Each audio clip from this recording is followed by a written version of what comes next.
ইব্রাহিম আলাইহিস সালাম সেই মূর্তি পূজারীর সে অবস্থার থেকে চতুর্দিকে তাকায়া হেদায়েতের নূরের কারণে তিনি এই মূর্তিগুলা থেকে সরতে লাগলেন। তার বাপ দাদাকে বললেন, তোমরা এমন জড় পদার্থের তোমরা ইবাদত উপাসনা করো যেগুলো নিজে খেতে পারে না, যেগুলো নিজে কোনো জিনিস ধরতে পারে না। তাদের সামনে প্রসাদ দিয়ে রাখো, রকমারি খাবার দিয়ে রাখো, সেই খাবারগুলো এই সামান্য পরিমাণ হাত দিয়ে উঠিয়ে মুখে নেওয়ার পরিমাণ ক্ষমতা এই জড় পদার্থ মূর্তির কি আছে? জোরে বলেন। মাটি দিয়ে তৈরি করা মূর্তি, যে মূর্তিকে তোমরা নিজে বানাও, যে মূর্তির সামনে তোমরা নিজেরা রকমারি খাবার দিয়ে রাখো, এই খাবার মূর্তির সামনে পচে গলে যায়, পচে গলে শেষ হয়ে গেলে তোমরা মনে করো যে এই মূর্তি এই খাবারগুলো শেষ করেছে, তোমরা এটাকে বরকত মনে করো যে আমার দেবতা আমার খোদাইগুলোকে খেয়েছে। বাস্তবে কি কোনো মূর্তি কোনো খানা খেয়েছে? জোরে বলেন। খানার ক্ষমতা রাখে? কোরআনে কারীমে আল্লাহ রাব্বুল আলামিন এটাকে সুন্দর করে বলেছেন, ইয়া আইয়ুহান নাসু দুরিবা মাসালুন ফাসতামিউ লাহু ইন্নাল্লাযীনা তাদউনা মিন দুনিল্লাহি লা ইয়াখলুকু যুবাবান ওয়া লাউ ইজতামাউ লাহু وَإِن يَسْلُبْهُمُ الذُّبَابُ شَيْئًا لَّا يَسْتَنقِذُوهُ ضَعُفَ الطَّالِبُ وَالْمَطْلُوبُ। আল্লাহ রাব্বুল আলামিন বলছেন, এই পৃথিবীর মানুষ তোমরা খেয়াল করো, পৃথিবীর মানুষ তোমরা খেয়াল করো যে তোমাদের সামনে তোমরা নিজ হাতে যে মূর্তিগুলো বানাইছো, এই মূর্তিগুলো এত দুর্বল, তাদের সামনে যদি মশা মাছি নাড়াচাড়া করে, তাদের গায়ের মধ্যে মশা পড়লো, মাছি পড়লো, একজন মানুষ দুর্বল মানুষ, সেও তো মশা মাছি পড়লে এটাকে তাড়াইতে পারে। কি বলেন, ঠিক না বেঠি? একটা গরু ছাগল, যদি গরু তার গায়ে একটা মশা মাছি বসে লেজ দিয়া তাড়াইতে পারে কিনা বলেন? কিন্তু আল্লাহ রাব্বুল আলামিন বলেন, তোমরা এমন জিনিসের পূজা করো, এমন দেবতার তোমরা ইবাদত করো যে মূর্তিগুলো এত অক্ষম, এত দুর্বল, তার গায়ে একটা মাছি বসলেও সেই মাছিকে তোমরা তাড়ানোর সক্ষমতা সেই দেবতা রাখে না। যে একটা মাছি তাড়ানোর ক্ষমতা রাখে না, সেই দেবতা, সেই মালিক, সেই খোদা তোমাদের কি করার ক্ষমতা রাখে? কি বলেন, ঠিক না বেশি? তোমাদের কি করবে সেই খোদা? তোমাদের কি করবে যে একটা মাছি তাড়ানোর ক্ষমতা রাখে না? কোরআন আল্লাহ রাব্বুল আলামিন এই ঘোষণা দিয়ে দিলেন। আল্লাহ তাআলা বলেন, এরপর আল্লাহ ফয়সালা দিয়ে দিলেন, দুউফাত তালিব ওয়াল মাতলুব। যে ইবাদত করো তুমিও দুর্বল, এবং তুমি যার ইবাদত করছো সেও দুর্বল। তুমি যে দেবতার ইবাদত করছো সেও দুর্বল, আর তুমি যে ইবাদত করছো তুমি অক্ষম, দুর্বল এবং অথর্ব। জোরে বলেন, ঠিক না ঠিক? এটাই বাস্তব। এভাবে আল্লাহ রাব্বুল আলামিন মানুষকে বুঝিয়ে দিয়েছেন। ইব্রাহিম আলাইহিস সালাম তার কওমকে বলেছেন, এমন জিনিসের তুমি ইবাদত করো যেই জিনিস তোমার কল্যাণ করতে পারে না, অকল্যাণ করতে পারে না।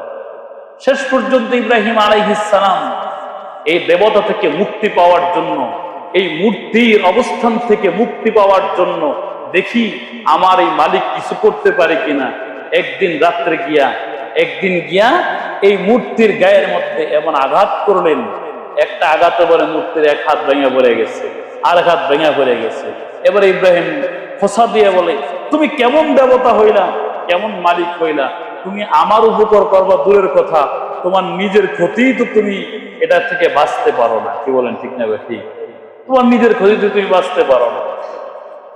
ইব্রাহিম আলাইহিস সালামকে এই মূর্তির বিরুদ্ধে বলার কারণে তার কওমের লোকেরা, একদিন দুই দিন নয়, তার কওমের লোকেরা বিশাল বড় অগ্নিকুণ্ডী জ্বালায়া, আগুনের কুণ্ডলী জ্বালায়া, আগুনের কুণ্ডলীর মধ্যে ফালাইছেন।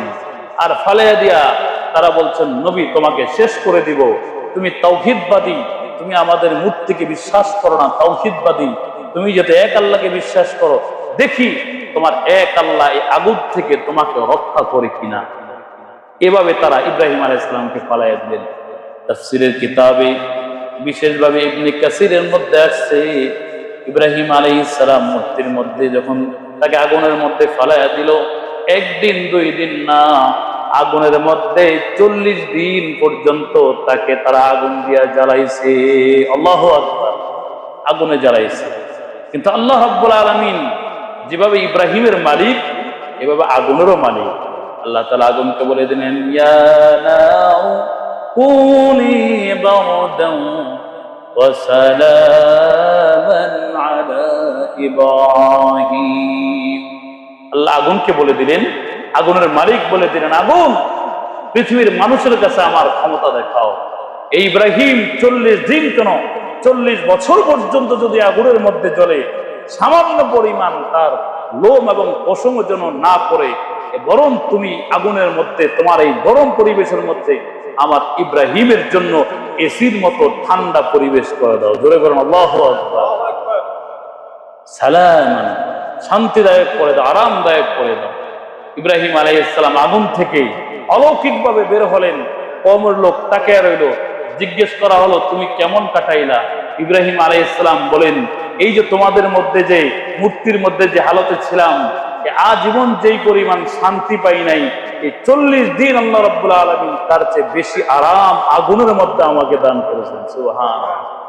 তোমরা দেখতেছো আগুন, কিন্তু আমার মালিক আগুনকে আমার জন্য বেহেশত বানাইয়া দিয়েছেন। আল্লাহু আকবার। তাওহীদবাদীরা ঈমান নিয়ে চলবে, আমল নিয়ে চলবে, কষ্ট করবে, খাবার দাবারে কষ্ট করবে, চলাফেরায় কষ্ট করবে।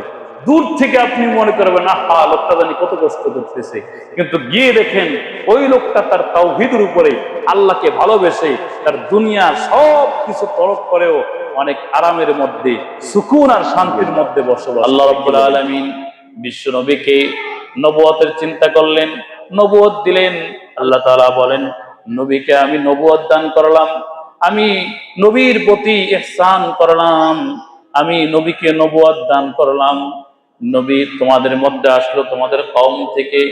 নবী এসে দেখলো তোমাদের লোকেরা সবাই মূর্তি পূজা করে, সকলে মূর্তি পূজারী। কাবা ঘরের মধ্যে মূর্তি পূজা করতেছে, কাবা ঘরের মধ্যে 360টা মূর্তি। আল্লাহ তাআলা বিশ্ব নবীকে মক্কা বিজয়ের পরে ক্ষমতা দান করলেন। বিশ্ব নবী সর্বপ্রথম কাবা ঘরে ঢুকলেন, ঢুকে একটা লাঠি নিয়ে মূর্তিগুলাকে বাড়ি দিয়া দিয়া একটা একটা মূর্তি ভাঙতেছেন আর পড়তেছেন, وَقُلْ جَاءَ الْحَقُّ وَزَهَقَ الْبَاطِلُ إِنَّ الْبَاطِلَ كَانَ زَهُوقًا। আল্লাহর হাবিব বলছেন, এই সত্য এসেছে, ইসলাম এসেছে, এখন আর মূর্তির ধর্ম চলবে না। জোরে বলেন ঠিক না ভাই? রাসূল মূর্তিকে ভাঙলেন। নবী ইব্রাহিম আলাইহিস সালাম জাতির পিতা মূর্তিকে ভাঙলেন। আপনারা আমার নবী, প্রিয় নবী, মূর্তি কাবা ঘরে রাখেন নাই, 360টা মূর্তিকে ভেঙ্গে চুরমার করে এর ময়লাগুলো সাফ করে ঝমঝমের পানি দিয়া ধুইয়া পুরো পুরো কাবা ঘরকে একেবারে পুত পবিত্র বানায়া সেই কাবা ঘরের মধ্যে একমাত্র আল্লাহর কুদরতি পায়ে সেজদা করছেন। সুবহানাল্লাহ। তাহলে বুঝে গেল এই মূর্তি পূজার সাথে ইসলামের কোন সম্পর্ক না। আছে? জোরে বলেন। সুতরাং কোন মুসলমান মূর্তি পূজার এই আহ্বানে যেতে পারে না, এই মূর্তি পূজার ডাকে যেতে পারে না। সুতরাং যে কথা বলে ধর্ম যার যার, উৎসব সবার, শুধুমাত্র পূজার সময় আসলেই এই কথা বলে, ঈদের সময় আসলে তো কেউ বলে না, ঈদের সময় আসলে বলে না ধর্ম যার যার, উৎসব সবার, সব হিন্দুরা আমাদের ঈদগাহে চলে আসে, এরকম কেউ বলে? জোরে বলেন। কেউ তো এই কথা বলে না। যখনই পূজার সময় আসে বলে ধর্ম যার যার, উৎসব সবার। ধর্ম, তুমি মুসলমান আর তুমি হিন্দু, সকলে পূজায় আসো। এটা হলো হিন্দুত্ববাদকে মুসলমান সন্তানদের মধ্যে প্রচার করার একটা মাধ্যম এবং সূক্ষ্ম অপকৌশল। কি বলেন ঠিক না বেটি? অপকৌশল এটা। বরং এটা বলো ধর্ম যার যার, উৎসব তার তার। কি বলেন? ধর্ম যার যার, উৎসব তার তার। ধর্ম যার যার, রাষ্ট্র সবার। কি বলেন ঠিক না বেটি? একই রাষ্ট্রের মধ্যে যার যার ধর্ম নিয়ে সে বসবাস করবে, একই রাষ্ট্রের মধ্যে যার যার ধর্ম সে স্বাধীনভাবে পালন করবে। সেই নিরাপত্তা দেওয়া রাষ্ট্রপ্রধান এবং দেশের বাহিনীর দায়িত্ব, প্রত্যেকে যার যার ধর্ম পালন করবে। রাষ্ট্রের যখন ব্যাপার আসবে তখন সকলে একসাথে রাষ্ট্রের রক্ষার জন্য তার যুদ্ধে মোকাবেলায় ঝাঁপিয়ে পড়বে। এজন্য ধর্ম যার যার, রাষ্ট্র সবার এটা বলা যায়। ধর্ম যার যার, উৎসব সবার এই কথা বলা যায় না।